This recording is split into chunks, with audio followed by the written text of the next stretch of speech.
Music's a vibe. I didn't want to stop it. It was so good. Good morning, everyone. GMGM.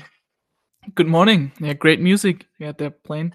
I was playing that live, in case anybody was wondering. That was Oh, me on the goddamn. harp Great musician. Yeah. harpsichord, I want to say, is what I was just playing, or piano. I don't know. Keyboard. I don't know. Something. Welcome everyone to the space. We're back with another monthly update for Forgotten Playland. So we're going to be talking lots of things update and just kind of future things coming for us over the course of summer as we lead into our epic launch, which the whole team is super excited about. We just got off a planning call. We have a lot of fun, surprising things coming. We also have some super special guests today. We have Croissant and Anthony from SHG, Sydney Houston Group Advisors. They recently joined us. We're like working on deepening that partnership. They are fantastic, so well integrated within the space, and just like we value and treasure their advice. We also have the co-founder of JMP Studios. They're building the Charred Lands, and it's funny because they're called Brum, and then also I have a Brum, the co-founder.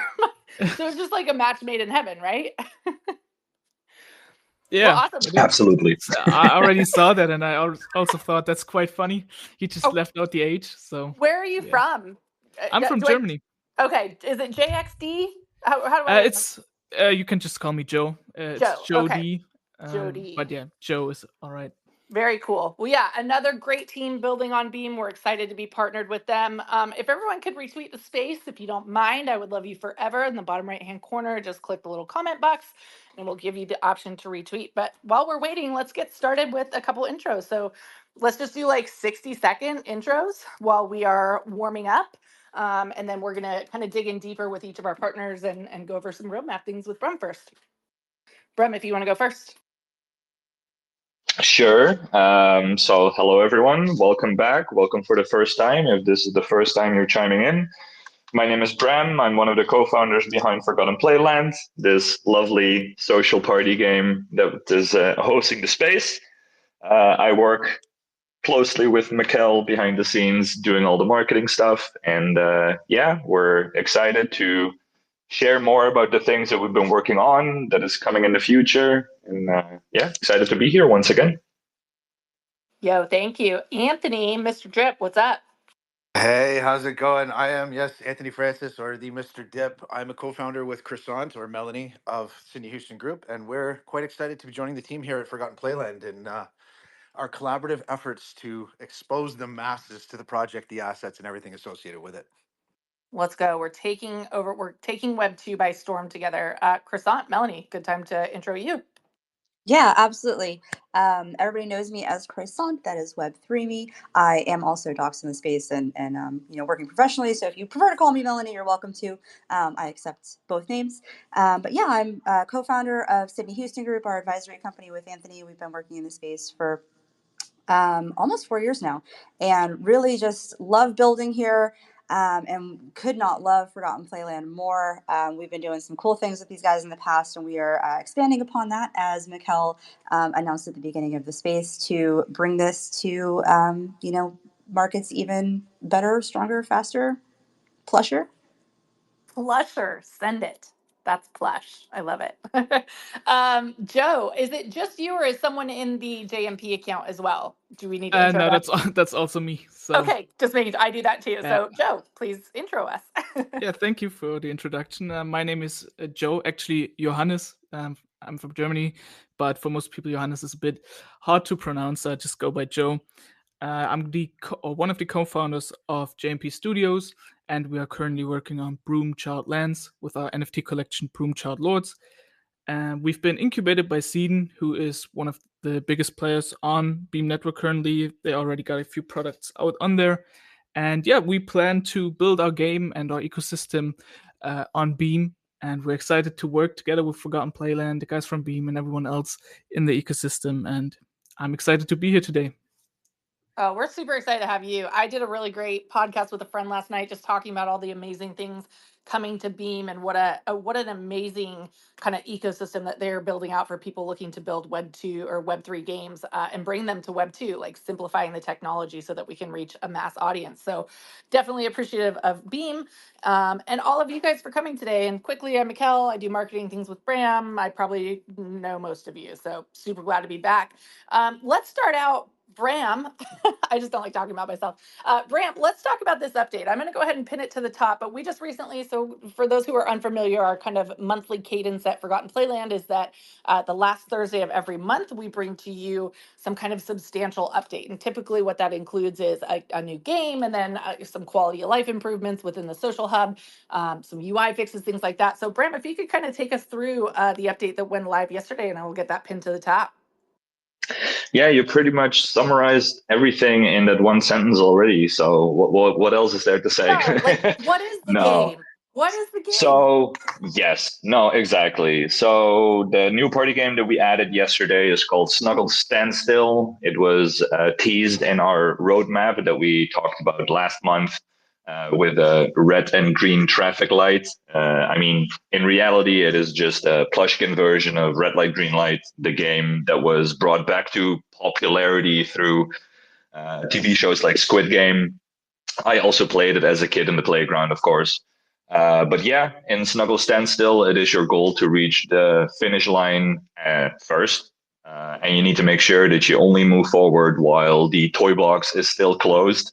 Once it starts moving, you need to stop moving because once it opens and the Jack in the Box pops out, you will be eliminated if he sees you moving. So super cool, super fun to play with. It is a little different approach from all the other games that we've released so far because you move by mashing the space bar or the A button on your controller. So it's a little different approach than using the analog sticks, but super fun. So that's the party game. Then second big update is the UI overhaul that the Plushkins, well, the developers, but we say that the Plushkins have been working on them, of course, have been implementing. It is still like a work in progress. We are finalizing some things and we're approving things along the way. Simply put, because the Plushkins got into the arts and craft box, but they ran out of paper. So if you have any feedback, if you want to see things a little different, feel free to add feedback to respond to us on Twitter or leave some feedback in our Discord community, and we'll make sure that the Plushkins get back to work as soon as possible and add all these improvements into the next update coming next month. And then lastly, in regards of quality of life, we've done a new lighting pass in the social hub, which is our kind of mainstay attic level. There were some areas that were just simply too dark. But with this new lighting pass, things look even better than before. And it is even more fun to just run around and explore the attic and every nook and cranny and corner that is available while we prepare it for some more things that will be added in the form of social games in the next update. That's so cool. Yeah, the two things I think I love that we were able to take that community feedback so quickly when we posted kind of the teaser that we were working on some of the UI. The team immediately took that and went to the drawing board and came back the next day and incorporated that community feedback. So we're definitely like listening to your feedback. Please keep it coming. We want to know what you want to see in the game. And then second thing, Bram, can you just talk to them about like what a non-stressful week that it always is getting prepared to have these updates come out? Like, and I'm joking, but like, how hard is it to deal with these updates and put out games? Like, talk to me about like the human side of developing a Web3 game. It is nerve-wracking, I think, is the short and sweet answer to it. I mean, updating a game is always stressful because you need to go through like approval steps and everything because we are exclusively available on Hyperplay right now. They are an amazing team, and one of the things that they do for their community is they do a security audit for every build that is uploaded to their platform. So simply to make sure that once you download a game from their platform, it is actually safe to do so. There's no like sneaky mining thing built into the background that will do some shady stuff in your computer. No, they make sure that everything is in order. So that requires some time, obviously. But on the other hand, from our side, it is also just making sure that the build works, with all these improvements like the UI overhaul, making sure that the new party game is implemented and in the randomized quick play list of, the rotation list, making sure that all those things work. Always weirdly becomes more stressful the closer the deadline is. So things might work on Friday evening, and then on Monday morning you just boot the project. And I think the Plushkins just drank too much over the weekend and just screwed everything up. But yeah, just making sure that everything is in working order just before you commit it to hyperplay is like the most stressful couple hours or couple days that I have in my monthly release cadence, so to say. That's so true. It's so like interesting. So this is the first game that I've helped bring to market. I've worked in gaming for a couple of years, but more from the launcher side. It's interesting to see like from both sides, like both as like a holder of some gaming projects and then as somebody who runs a launcher where gaming projects are going live, and then as somebody who actually works on a game, just like everything that goes into it. Like I have so much more sympathy, like, for holders, right? You want to see the stuff coming, you want to see the updates coming out, but then you work internally on the team and you're like, oh my God, this is freaking hard. And all of it depends on all these different people. And we have to like organize and synchronize all of our efforts to get these updates out. Like it's a whole thing. So I think like, the message that I would have for, holders and games alike, like for games, like keep the communication open. I think, Forgotten Playland does a great job of that. I've been watching JMP Studios. They do a great job with their communication. Like make sure you're keeping the community updated on development progress. And then for community members too, you just like, if you want good quality content, like you don't want to be rushing the teams to deliver subpar products. It's like, it's difficult because it's like, you're kind of damned if you do, damned if you don't. If you rush it out, it's not great. And if you take your time, they're not happy because it's taking time, but then the end quality ends up being so much better. And in the long run, that's a lot healthier for your bags. I mean, for the gameplay. Awesome. So Bram, I'd like to talk a little bit about the next couple months. So we've, talked about we're launching on Epic at the end of September, which we're all getting very excited about. What are you most looking forward to over the next couple months as we get ready for it? And what's something that stresses you out the most about the next couple months? I mean, effectively, the answer should be pretty similar for both questions. Being able to release a game on Epic will, simply put, make the game available to a much, much bigger audience. So on one hand, we need to make sure that the game is ready to accept all these players into the game, right? Make sure that the servers don't melt down, make sure that all the party games are locked and loaded for everyone to enjoy. So those are kind of the big worry things that I also need to take care of leading up to that end of September release date. The thing that I'm most excited about, is obviously welcoming all these new players into our game when we launch on Epic. But also just all the amazing pieces of content that we are working hard to get into the game for that September release date. There are so many things. We're adding new party games. I think we have 10 party games. 10 party games available within the game, and we release one every month. But for the September release, we're aiming to, if all goes well, effectively double the number. So we're aiming to have between like 15 and 20 party games by the end of September, or to be available when we release in September. We want more things to do in the social hub.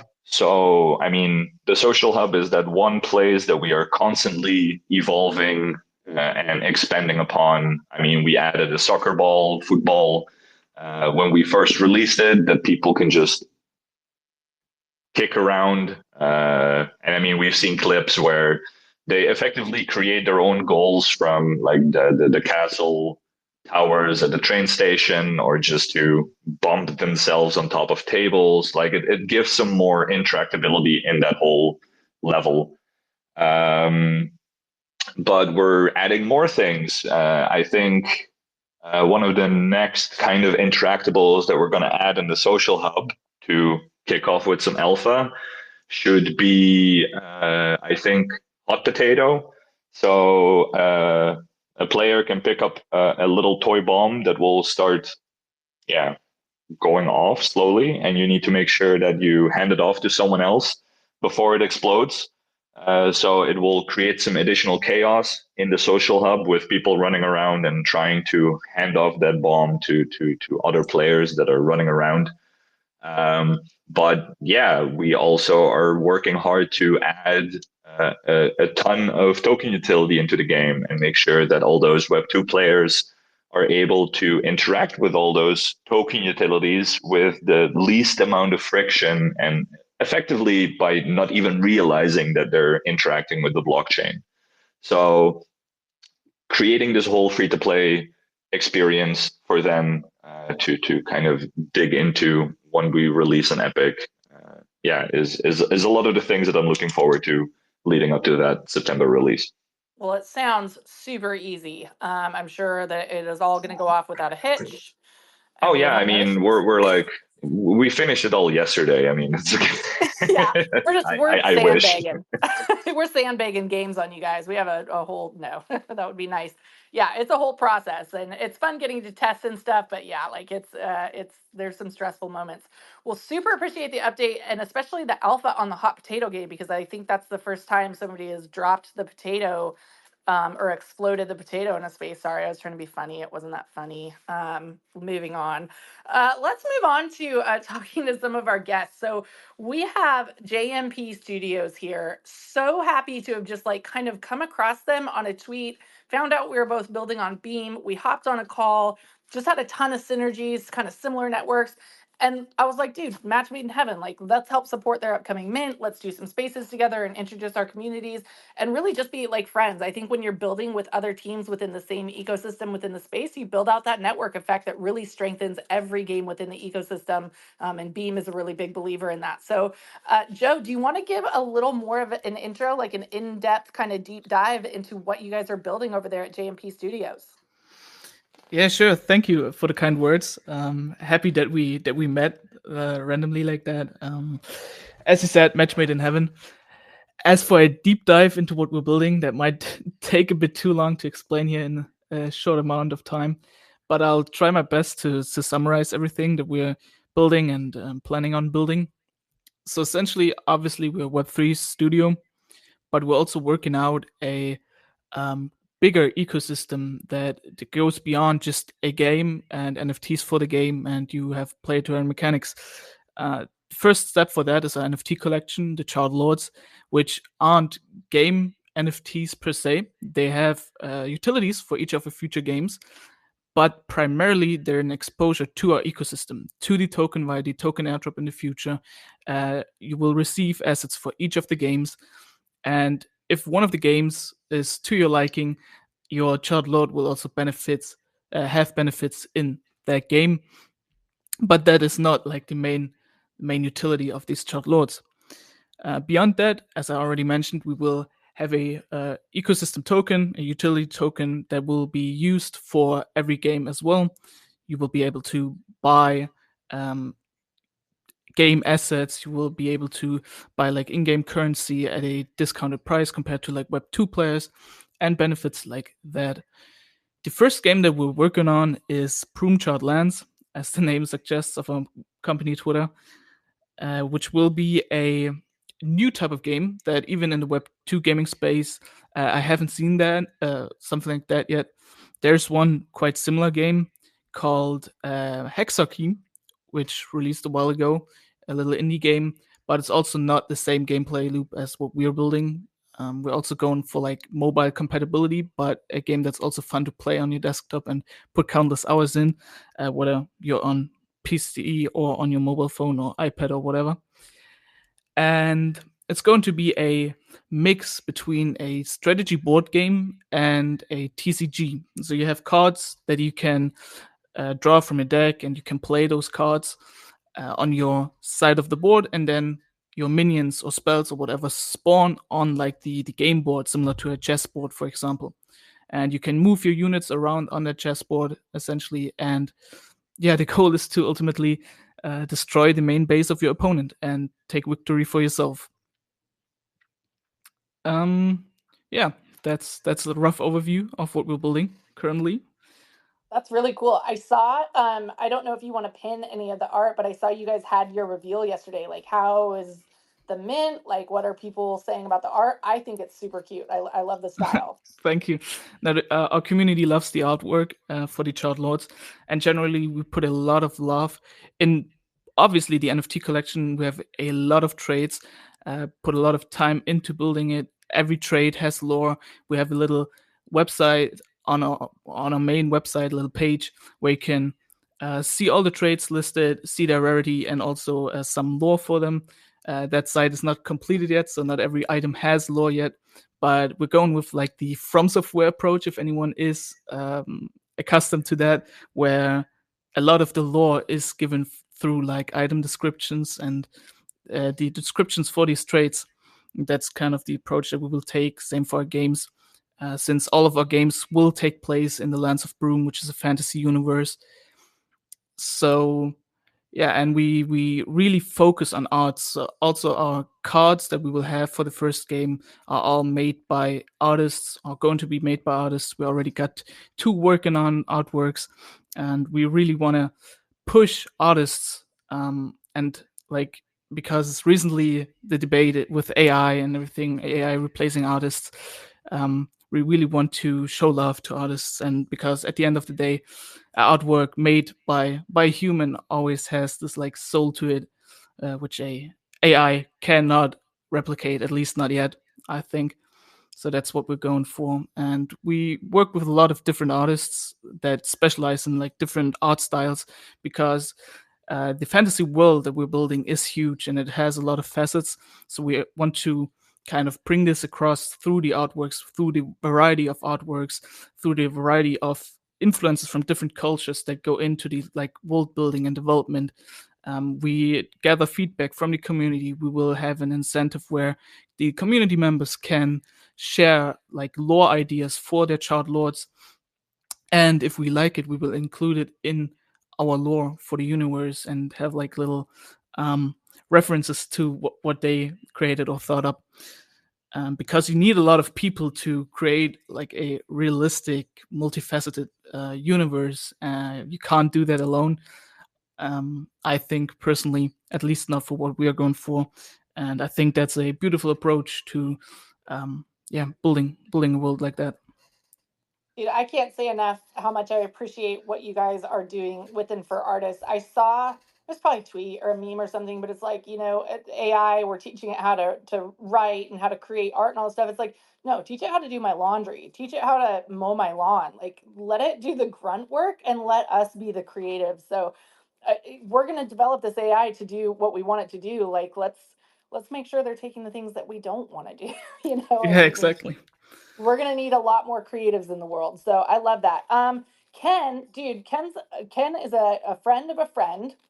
Miggy. I've been supposed to come on his podcast twice. One time it was just super late, and then the other time I forgot. Okay, let's not admit that on air. Then the other time I don't know what happened. But Ken, you were giving some hearts there. Do you want to give a quick intro and just what are your thoughts on the whole AI art thing? It seemed like that was when you were hearting.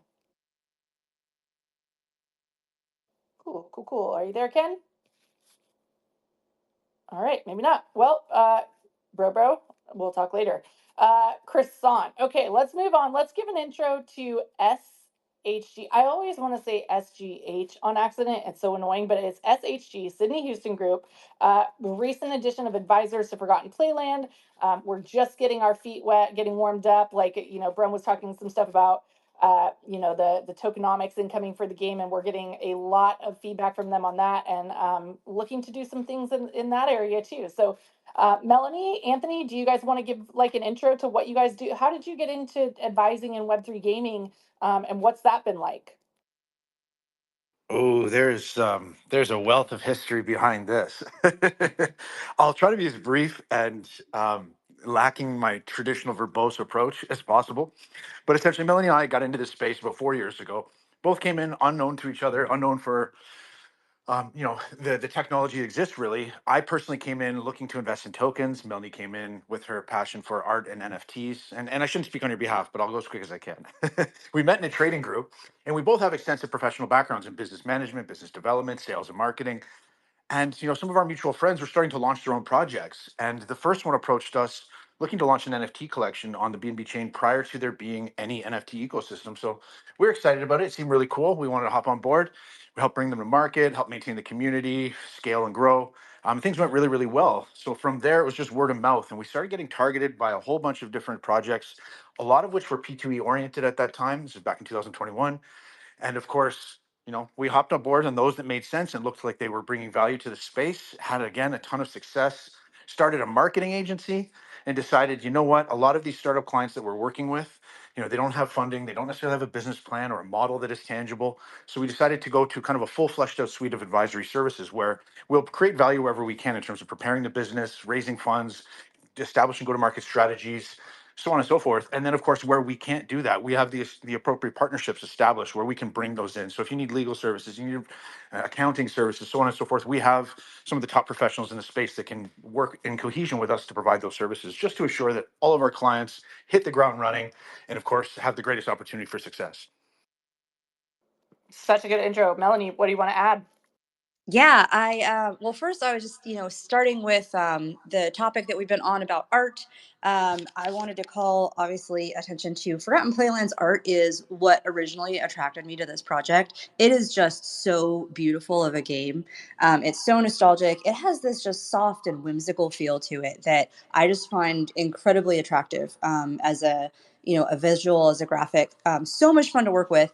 But yeah, so myself personally, I came into the Web3 space on the art side. I was interested in NFTs. In particular, I loved the fact of the royalties on collections could go in perpetuity, which means forever, to the artists. Um, I thought that was just such a cool metric. It's something totally new, for art, for photographers, for all different kinds of artists. Anybody that obviously could digitalize their art, whether it's from a real world asset um, paired to a NFT or however it works. I saw a lot of different people trying to build different things in the art world from that. And so that was really what got me into the space. But then I quickly learned as I was, talking with people that, obviously had to start learning about the crypto side as well. And so I did. And as Anthony said, we met in a trading group. And yeah, but the art side of things really just still is absolutely a passion of mine. I think it's really important for marketing. If you have quality content, which Forgotten Playland obviously has in spades, it's significantly easier to market. A project or a company. So yeah, we're coming on helping Forgotten Playland now. It's so exciting. It's like Forgotten Playland's at this really exciting moment in their in their project development where it's like everything's kind of coming together. You're moving into these major catalysts, like going live on Epic. You have a beautiful product that is live. Communities getting excited. There's game nights. You can actually hop in. You can actually play the game. So it's a really kind of exciting time for the project. So we're hopping in to assist with different strategies that we've seen work in the past, and make suggestions on where some opportunities are for areas of expansion and growth. And yeah, just really, really exciting time. Definitely a time to start getting really excited for Forgotten Playland if you aren't already, which I know everybody here is. So That's true. We're really excited. We're really excited about the partnership. You guys have been kind of in the trenches of Web3 gaming for a couple of years now. Curious to hear just like what general advice that you have for games building right now. Like what, and I know that's such a broad question, but like what immediately comes to your mind? What is the trending like things that should just be present in every builder's mind as they're preparing to launch or launching games in Web3 right now? I suppose I'll dive in first, and then I'll pass it to Melanie. Um, the most important thing I would say, if we were to just pick one, is to understand your business model. We've worked with Web3 gaming products since back in 2021, and the evolution has obviously been paramount. Like we're all seeing a massive scaling in this space, and real studios coming to work, very much like we're seeing with Duckland Games and Forgotten Playland. But at the end of the day, there are still some very established studios and startups, all kind of scattered across these different demographics and scales, that don't fully understand a tangible business model. They don't have a plan. And an asset sale is not a revenue stream. So if you're having a token pre-sale, or you're selling an NFT collection, you could argue that that's revenue, but generally it's not sustainable revenue unless you have an ongoing mint and you have a reason for your consumers to continue minting those assets. You have demand for that. So establishing a proper business plan, a proper business model, understanding your revenue streams, how you can sustain the business, scale the business, which of course is one of the most difficult things to do in business in general. These are all very, very valuable points. And if you don't have these established prior to starting your product development or your production timeline, you're getting ready for your go-to-market strategies, but you haven't actually hit that core foundation yet, you're probably going to have a tough time. And we've experienced that, through the tough times with some clients. And then we've had other clients that took the proper advisory and actually were able to get through that process and scale. And it's very, very evident the differential between an established business plan, an established business model, and one that's just not quite together yet. God, so true. Your options are so limited. Like as funds, everyone's able to raise, but then funds start dwindling if you can't continue getting money in the door. And it's like a bear market downturn, and nobody's investing. 95% of games literally don't make it. And I think a lack of planning and having that proper business roadmap is largely responsible for it. Melanie, what comes to your mind? Yeah, I love what Anthony just said. For when we're talking for Web3 gamers, though, when you're looking at that revenue stream, my advice would be to focus on your user acquisition funnel, the flow through the game. So, in order to have a successful gaming product, the number one thing that you are going to need is gamers.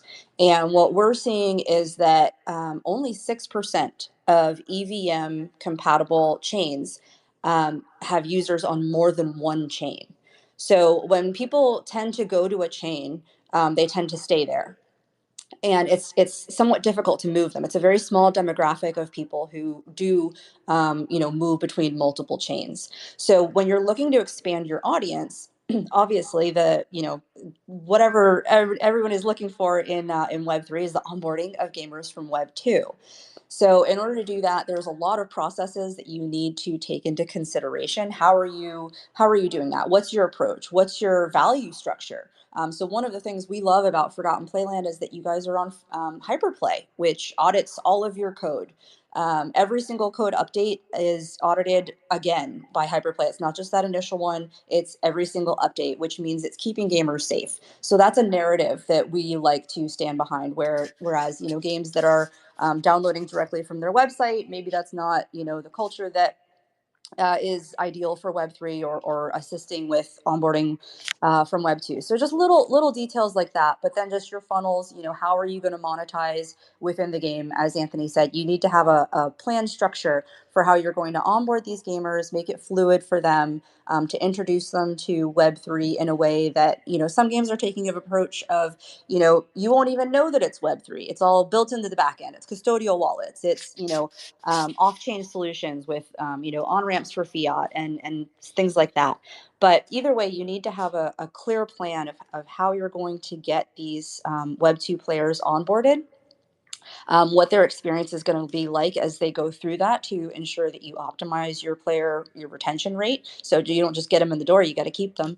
And then you need to be able to monetize on them as well, so that you do have a sustainable business. So that's the flow that I would suggest Web2 games look at the most strongly, is where are they going to get their player base, and how are they going to build their game to facilitate the onboarding of that player base.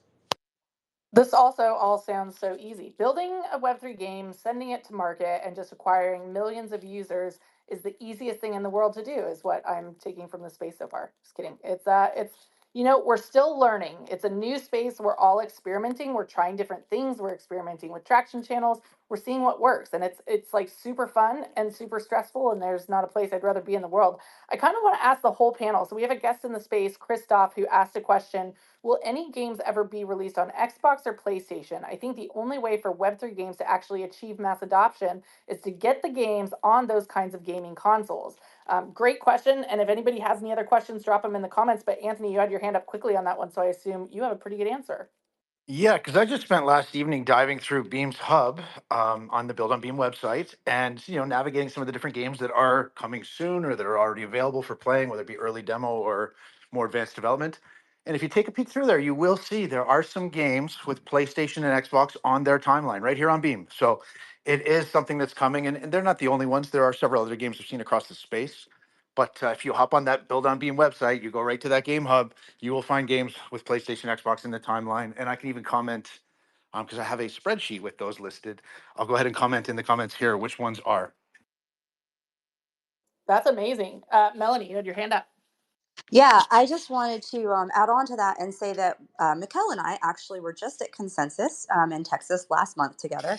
And one of the booths that I was so excited to see at Consensus was a software development company that has built a product. I believe their name was PlayFab, where you can actually play your games on console games right now, your Web3 games. So right now it's for consoles that are more generic. So they're not available on Switch, but they are on similar products to the Switch. I would have to look up exactly which ones, but it was really exciting to see, in their roadmap, they are planning on building, potentially their own hardware in the future. And either way, though, they're making it accessible for Web3 games to be on consoles as another option. Obviously, many games in the space are typically building right now for PC, Mac, or browser-based, or of course mobile. But opening up that console discussion and avenue as a way for interacting with games is definitely the future, and people they're looking to it. It's in the roadmaps, as Anthony said, and other companies such as PlayFab are building solutions to help facilitate that as well. Yeah, it's so true. Like everyone, Web3 gaming is inevitable. You can think what you want about that, but I think Web3 technology is inevitable and gaming is inevitably moving there. So like if, maybe let's just say gaming is going to pivot to the new technology that most of the web and our connected experiences and digital experiences online will just operate on that new technology. Bram, you had your hand up for a second. What did you want to chime in? And will Forgotten Playland ever be on, which one do I want it on? PlayStation. PlayStation, Xbox, why not both, right? I mean, yeah, from a development point of view, we obviously want it to be on every console possible. So currently, like PlayStation 5, Xbox Series X, S, whatever letters they're using this time around, and maybe even Switch, even though I'm sure that Nintendo will not like us as a direct competitor to their big Mario Party franchise. But yeah, from a development point of view, consoles, specifically Sony and Microsoft, have been very closed off in kind of allowing Web3 games on their platform because they have their closed ecosystem, and getting these scary crypto thingies on their platform is not really what their business model is. So yes, long story short, we do want to come to console, and one of those projects that I'm really curious about to see what they're doing is Off the Grid, Gunzilla's game, because they have officially announced that they're coming to both Xbox and PlayStation, and they are a crypto game. So I'm very curious to see what their kind of approach is to releasing their game on those platforms. Like, have they removed the blockchain elements to their game, and is it just more of a traditional game, or what is kind of the developer's back end approach of that? But yeah, I very much agree with the sentiment in the question that if we want these Web3 games adopted by the masses, releasing them on consoles is very much a necessity almost. And we are working hard internally as well to get that done, hopefully sooner rather than later. So if you're listening, Sony and Microsoft, we are available. Somebody call us. For Maybe AI, sure. for sure. Maybe AI is scraping this and they're scraping data, looking for games to bring on. So I'm just putting that out there into the universe and hoping it happens. Joe, Hit me up. hit me up. DMs are open, Sony. Joe, how are you guys thinking about the console issue, and where will the games in GMP Studios typically be available? Yeah, so I definitely agree that for like mainstream adoption, games need to release on consoles as well, because it's a huge player base that is being left out. But it's hard to, especially implement like Web3 aspects, like all the on-chain things onto a console. Or at least I imagine. I'm not a dev. Maybe it's possible fairly easily, but I think that's one of the main hurdles right now, especially as Bram already said, with like Sony and Microsoft possibly not wanting things like that on their consoles. So yeah, but as I said, it's definitely needed. As for our games, the first game will not release on consoles. It's not a game that would probably work on consoles, as it's as I said, a like board strategy type of game. But future titles, I hope that we can release them on consoles, because some of them would work perfectly on console. Obviously, we got a lot of plans. We got in total 4 games planned already. Obviously, the first one is much more fleshed out than the other ones. The other ones are mainly just ideas. Besides the second game, that's already gameplay wise kind of fleshed out already.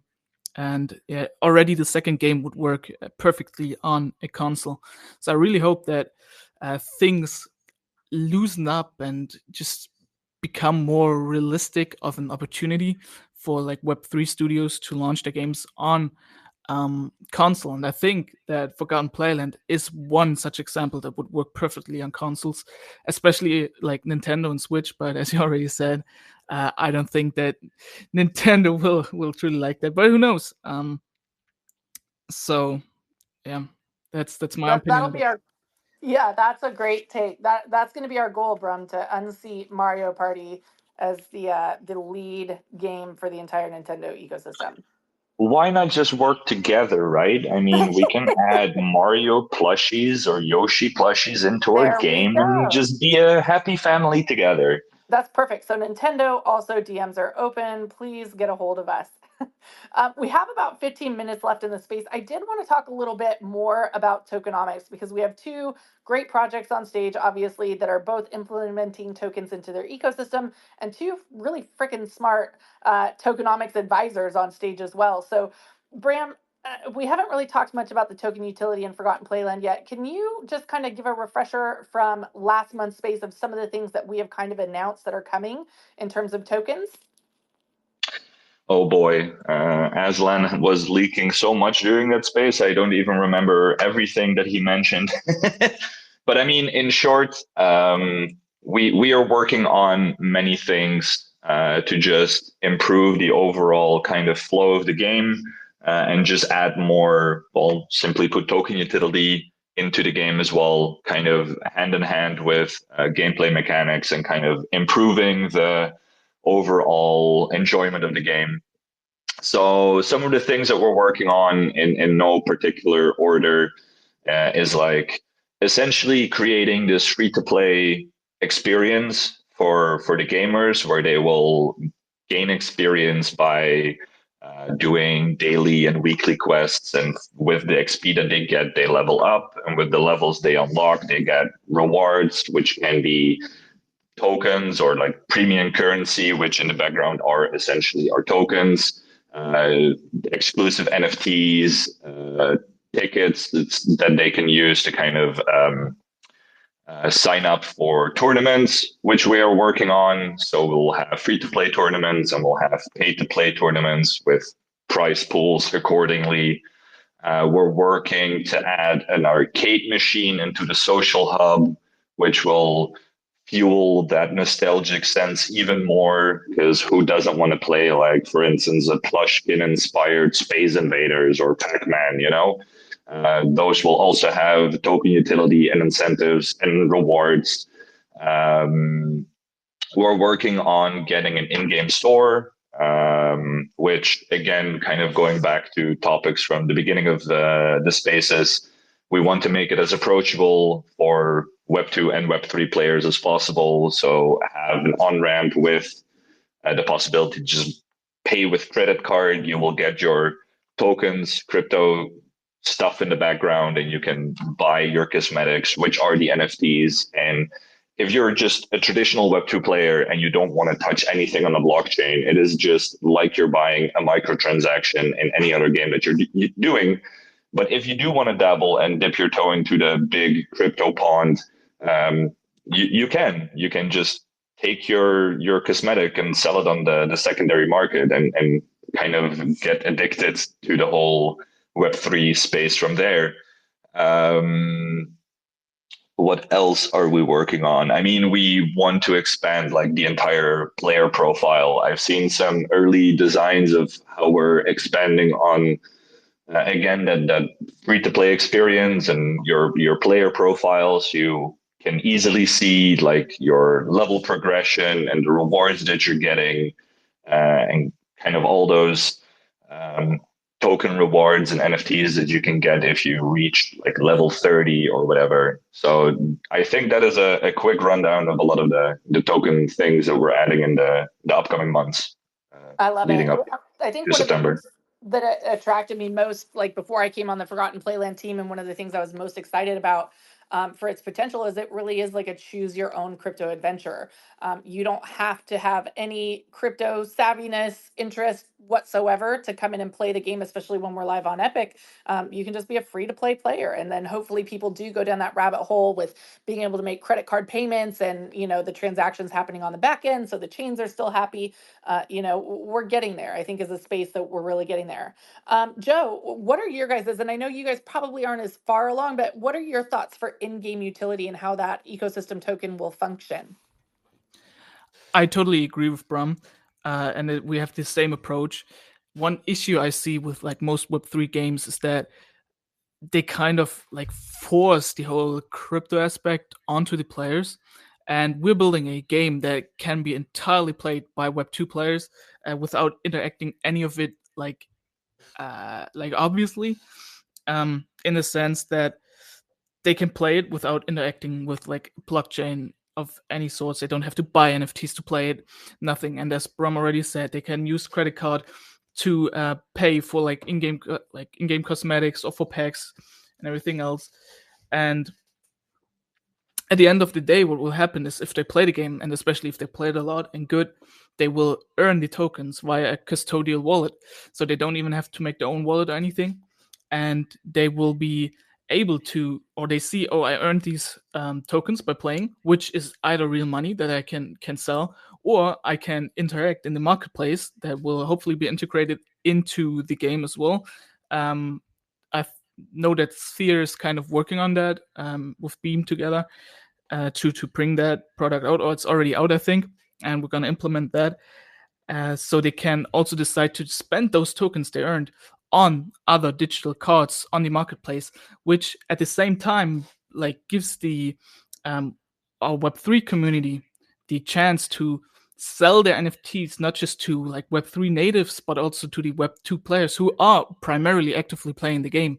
And everyone enjoys collecting in-game items and cosmetics. We see it in all of the Web2 games. And I personally, and that's why we are building like a Web3 studio, find games where you can't like get your, where like the in-game cosmetics are really pricey and you can't get your money back out, like Valorant, like League of Legends.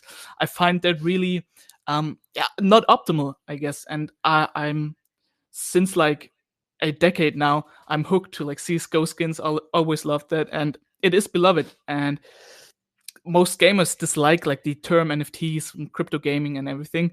But if you build it into your games in a way that it's essentially just like a replacement for the Steam marketplace and for like items in that like ecosystem, I guess, they won't mind, as long as they don't have these words pushed in their face, NFT, crypto gaming, tokens, everything. They won't mind, because they ultimately they don't care. They want to play a good game, a fun game.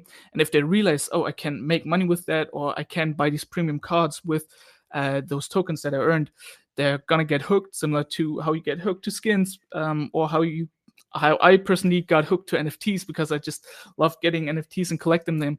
I think that is the best approach to, first of all, mainstream adoption, and also bringing value to both the Web3 community as well as the Web2 community, and please both of their needs and preferences.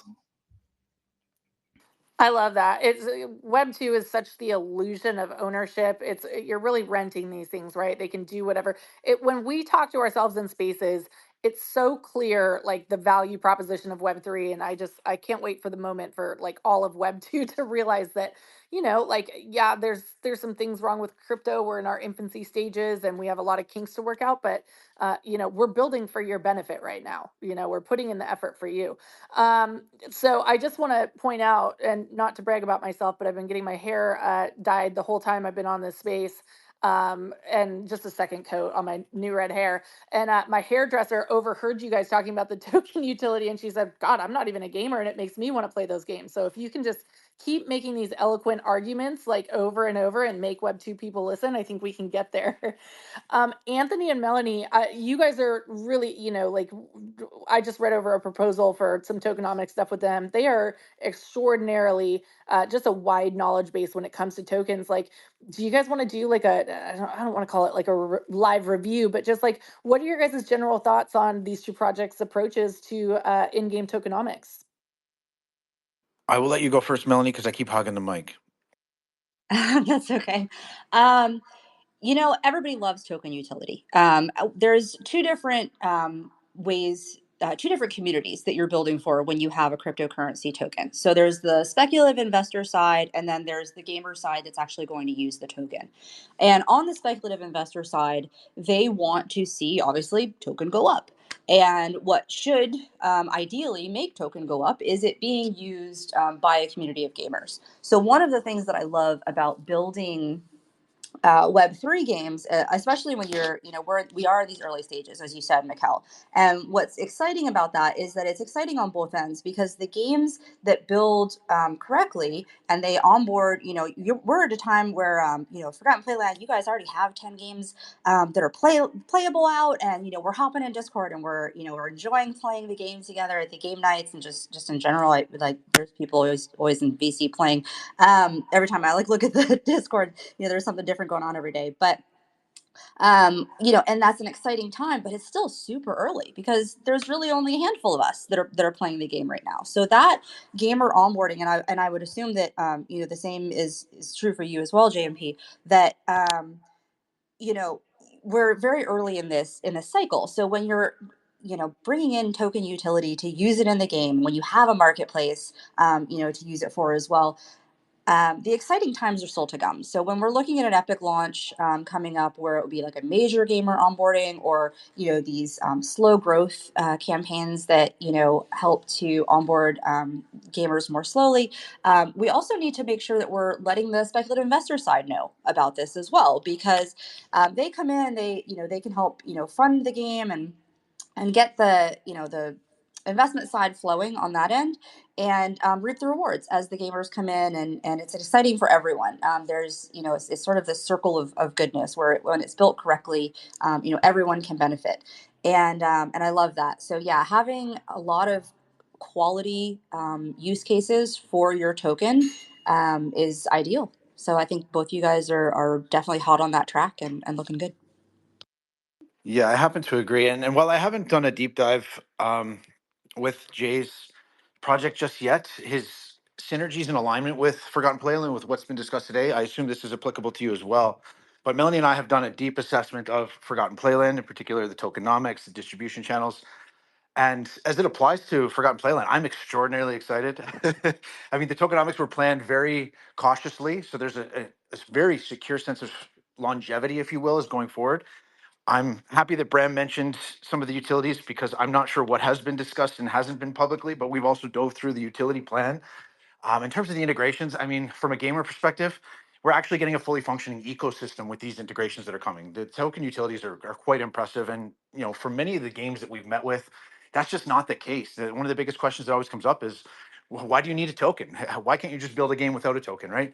And here at Forgotten Playland, that answers question. And it's answered with conviction, a very profound conviction after reading that document and going through the plan. I mean, there's so much opportunity for growth in terms of trading volume, token price go up, as Melanie mentioned, which everybody loves here in the space because we are here for financial reasons. At the end of the day, that's the foundation of this financial market. So there's just ample opportunity, and we're really excited to be a part of bringing that to market and providing those values, those value propositions to the audience here that is here for the token, because there are speculative investors here, of course. And perceiving the token as a product, perceiving the NFT collections as a product, perceiving the game as a product, and finding cohesion amongst these products within a single ecosystem is that tangible plan that assures success going forward. So I'm quite excited, to say the least. Y'all are so smart. Joe, what's up? Yeah, I definitely agree with what both of them said, and I also, as they already said, we align a lot with like Forgotten Playland's like approach. And just one thing that I want to like revisit right now is that wait, let me gather my thoughts right now. I'm blacked out a little bit. Sorry for that. Happens to the Exactly. best of us, dude. Yeah, that the token and like everything else in the ecosystem should be seen as a product. And funnily enough, we are registered in Germany as a official German company, and the like regulations and legislations for like crypto projects in Germany are tons of times better than in the US. There are regulations and everything. And one thing I find funny is that in those documents, they mention that utility tokens, like our token is going to be a utility token, and most tokens are utility tokens, especially for games, are essentially equivalent to like tickets or other types of products in German law. And in that document, they state that many people mistake utility tokens for an investment. And I just find it kind of funny that the German government has this kind of grasp on the situation that they many mistake like NFTs and like tokens as investment like products, or not products, but investment. I don't know the term right now, but you know what I'm trying to say. Vehicles. Yeah, vehicles. Yeah, exactly. yeah. And it's important as a company to think differently, to think that about how that these are products and how to utilize them, that they at least keep value or appreciate in value even for those that do think that those are investments. And for us personally, we are going to have a lot of token sinks to keep the ecosystem sustainable, and also the token emissions are carefully crafted, and a lot of inspiration, especially like newer like utilities and inspiration for how we're going to proceed with the token launch, are from the incredible launch from another Web3 gaming project called Pirate Nation. You probably heard of them, and their token launch went extremely well because they had a lot of token sinks and utilities live at their launch at the TGE, and we're also aiming for a similar launch with like token sinks live at launch. And just over the lifetime of our ecosystem and IP or company, essentially, we will add new utilities to the token, and have token sinks and try to keep it sustainable for a long time to go. Because as I said, we already planned out 4 games, so and those aren't made within 10 years. So we had to make the tokenomics in a way that they are long-lived, and that we can also even later on add new additions to it to make it even more lively and long-lived. Dude, I love that. And also, I love the alpha on Germany. I was just discussing with Bram and our community manager this morning where I should relocate in light of the presidential debate last night. So America is down bad, and I am exploring options. Germany sounds pretty good right about now. Also not the best, but probably better than Well, the US's current Probably state. better. Yeah. We might be the bottom of the barrel right now. Melanie, what's up? I just want to, as we're talking about the countryside of things, I just wanted to note that when I went to the Game Developer Conference in March, I was absolutely fascinated to see a whole bunch of booths from different countries there, and Germany was one of them. And it's was really interesting to see. They had handouts, they had, different, it was all focused on gaming though. So it was, which games are coming out of Germany, which games are coming out of Italy, which France, Canada. There was a whole, the number of countries that had booths was just shocking to me personally. But there's actually governmental support for the gaming industry, which I was really excited to see. So if you have not looked into that yet, Joe, I would actually recommend maybe looking into talking to the government, because a lot of them, and including Germany, were out there and they were trying to get people to, hey, come build with us in our country, and we'll support you, which was really, really cool to see. Yeah, that is amazing. You guys, it's been such a good space. I can't say enough. I like could probably sit here forever and talk, but my hair would probably be some very strange color of red, maybe like Ken's beard if I left this in way too much longer. But I do want to say, just like, thank you so much to all of our guests for coming up. Ken, I will see you on July 1st at 8:30 p.m. It's ingrained in my head for the podcast, Not Another Bitcoin Podcast. If you are into that kind of thing, give Ken a follow. Anthony and Melanie, thank you so much for your wisdom and insight. If you are a game or anybody looking for insight into the space, they have such a breadth of knowledge. It's just nice to have somebody that's out there, like in the center of everything, with the feelers out, working with so many different games, having your back. Because when your head's down building a game, you don't see all these changes. You don't see the things going on in other countries. You don't see, you don't see the next trend when it's coming, because you are busy marketing your game or developing your game. So it makes me sleep a whole lot better at night knowing that they're kind of watching our backs in that regard. And Bram, thank you for spilling a little alpha. I'm surprised we actually got something out of you. I can't wait to play hot potato in the social hub. Again, it's just been a really great space. Thank you to all the guests for coming out. We saw a lot of good friends in the audience. Love you guys. And we will see you next month after the next monthly update. Have a good day, everyone.